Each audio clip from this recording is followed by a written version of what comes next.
Gumagamit ka ba ng proxy server sa schools? Hmm. Ano yung benefit ng proxy server? Kasi ang proxy server kasi, siya na yung nagko-control ng network nyo sa school. Tapos, nag-serve din siya as a firewall. So, yung servers silang may firewall. Hmm. Sabi iba rin. Okay. What are the potential causes of backup failures?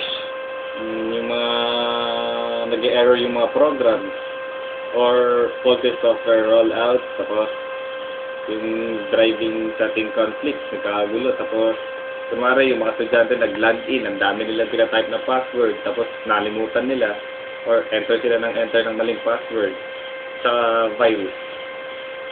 Ano pa yung iba? Hardware failure, tapos power surges, kaya ng kunwari pag kumidlat, ayan, madalas yan nag-fluctuate or kunwari may pumutok na kaya sa loob ng computer mo, pati hackers. Okay.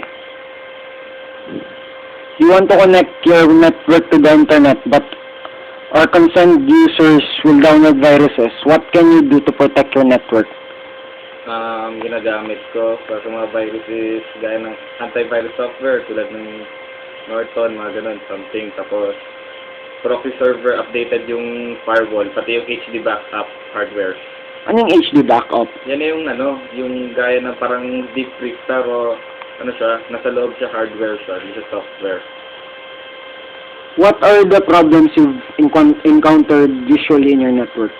Siyempre talaga, ang mostly, mga malilikot na estudyante, yun, mga ganun, yung ginugulo yung program, nakitira, at saka virus talaga.